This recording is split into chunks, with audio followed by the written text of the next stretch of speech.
अब हमारी next define है स्क्यू सिमेट्रिक मैट्रिक्स।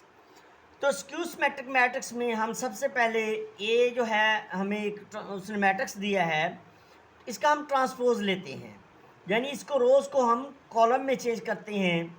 ये रो है, इसको हमने कॉलम बना दिया 0 2 3। सेकंड रो को भी हमने कॉलम बना दिया -2 0 1, और थर्ड रो को भी हमने कॉलम बना दिया -3 -1 0। अब ये ए था और ये ए का ट्रांसपोज है। अब इसमें से अगर हम माइनस कॉमन ले लें या इसको हम माइनस से मल्टीप्लाई कर दें, यानी आप देखें अगर ये हमारा मैट्रिक्स ए है तो हम इसका माइनस ए निकालें, यानी इनके हम साइन चेंज कर दें, तो ये 0 -2 -3 2 0 -1 3 1 0, यानी जो प्लस वाले थे हमने माइनस कर दिए हैं और जो माइनस वाले थे हमने प्लस कर दिए हैं, तो ये हमारा माइनस ए आ गया है। अब अगर आप गौर करें तो ये ए का ट्रांसपोज और ये माइनस ए, ये दोनों आपस में इक्वल हैं। 0 0 -2 -2 -3 -3 2 2 0 0 -1 -1 3 3 1 1 0 0, इनकी तमाम एंट्रीज आपस में इक्वल हैं। इसको हम यूँ लिख सकते हैं कि minus A equal to A का ट्रांसपोज, या ए का transpose is equal to minus का ए। इन दोनों कंडीशंस में ये एक ही कंडीशन है, यानी ए का ट्रांसपोज जो है वो माइनस ए के अगर इक्वल हो जाए तो हम ए को ए के ट्रांसपोज का स्क्यू सिमेट्रिक कहते हैं।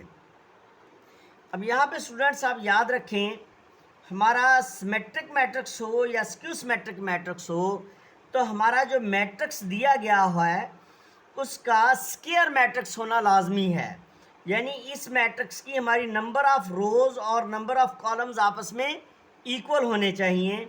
जैसे इसमें नंबर ऑफ़ रोज़ 3 हैं, नंबर ऑफ़ कॉलम्स भी 3 हैं, तो इसका ऑर्डर 3/3 है। इसी तरह स्क्यू सिमेट्रिक मैट्रिक्स के लिए भी हमारे मैट्रिक्स का ऑर्डर सेम होना चाहिए, यानी नंबर ऑफ़ रोज़ और नंबर ऑफ़ कॉलम्स इक्वल होने चाहिए। इसकी नंबर ऑफ़ रोज़ भी 3 हैं और नंबर ऑफ़ कॉलम्स भी 3 हैं, तो लिहाजा ये हमारा मैट्रिक्स जो है ये स्क्वायर मैट्रिक्स है। तो इन दोनों के लिए मैट्रिक्स का स्क्वायर मैट्रिक्स होना लाजमी है। अब हमारी नेक्स्ट डिफाइन है डायगोनल मैट्रिक्स। तो डायगोनल मैट्रिक्स को समझने के लिए आपको सबसे पहले डायगोनल एंट्रीज़ का इल्म होना लाजमी है। तो डायगोनल मैट्रिक्स के लिए सबसे पहली शर्त जो है वो यही है कि जो हमारा मैट्रिक्स है वो स्क्वायर मैट्रिक्स होना लाजमी है। इसके नंबर ऑफ़ रोज़ और नंबर ऑफ़ कॉलम्स आपस में इक्वल होने चाहिए, हमारा जो भी मैट्रिक्स है। अब हमने ये मैट्रिक्स ए, मैट्रिक्स बी, सी और डी, हमारे ये 4 मैट्रिक्स हैं और ये सारे के सारे हमारे स्क्वायर मैट्रिक्स हैं। तो इनमें हमने ये जो हमारी एंट्रीज़ होती हैं दरमियान वाली, ये हमारी डायगोनल एंट्रीज़ होती हैं। ये हमारे चारों मैट्रिक्स में ये हमारी एंट्रीज़ जो हैं ये डायगोनल एंट्रीज़ हैं। तो इन डायगोनल एंट्रीज़ में हमारे डायगोनल मैट्रिक्स के लिए ये शर्त है कि ये सारी एंट्रीज़ में से कम अज़ कम एक एंट्री का नॉन ज़ीरो होना लाजमी है। जैसे इसमें ये हमारी तीनों एंट्रीज़ जो हैं ये नॉन ज़ीरो हैं, इसमें हमारी ये 2 एंट्रीज़ हैं नॉन ज़ीरो हैं, ये भी डायगोनल है, ये भी डायगोनल है, और इसमें अगर आप देखें तो हमारी सिर्फ ये वाली एंट्री नॉन ज़ीरो है, तो ये भी हमारा डायगोनल है। और ये हमारा जो फोर्थ मैट्रिक्स है ये हमारा 2/2 है, और बाकी सारे के सारे हमारे जो हैं वो 3/3 हैं सारे स्क्वायर मैट्रिक्स। तो इसमें हमारी दोनों एंट्रीज़ जो हैं डायगोनल ये नॉन ज़ीरो हैं, तो लिहाजा ये हमारे सारे के सारे मैट्रिक्स जो हैं ये डायगोनल मैट्रिक्स हैं। अब हमारी नेक्स्ट डिफाइन है scalar matrix and identity matrix.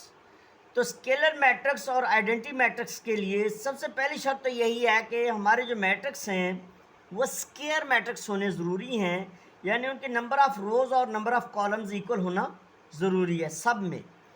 तो और दूसरा अब स्केलर और आइडेंटिटी मैट्रिक्स के लिए ये है कि इनका डायगोनल मैट्रिक्स होना लाजमी है, कि इनकी ये जो डायगोनल एंट्रीज़ हैं इनमें से कम एक का नॉन ज़ीरो होना लाजमी है। अब डायगोनल होने के बाद अब हमने ये देखना है कि अगर हमारी ये तमाम डायगोनल एंट्रीज़ हैं ये एक जैसी हैं, कि यहाँ पे भी वही रकम है जो यहाँ पे है और वो जो यहाँ पे हमारी ये तमाम एंट्रीज़ एक जैसी हैं, जैसे यहाँ पे के है, यहाँ पे 2 है और यहाँ पे 3 है। अगर ये हमारी एंट्रीज़ एक जैसी हैं तो ये हमारा स्केलर मैट्रिक्स है। तो स्केलर और आइडेंटिटी में सिर्फ इतना फ़र्क है कि स्केलर में यहाँ पे हमारी कोई भी वैल्यू हो सकती है, कोई भी डिजिट हो सकता है, 2 हो सकता है, 3 हो सकता है, 4 हो सकता है, 5 हो सकता है, 6, 7, 8, 10, 12 कुछ भी हो सकता है यहाँ पे हमारा डायगोनल एंट्रीज़ में। लेकिन आइडेंटिटी मैट्रिक्स के लिए हमारे डायगोनल एंट्रीज़ में 1 होना लाजमी है। अगर यहाँ पे हमारी डायगोनल एंट्रीज़ में 1 आ जाए तो वो हमारा आइडेंटिटी मैट्रिक्स बन जाता है।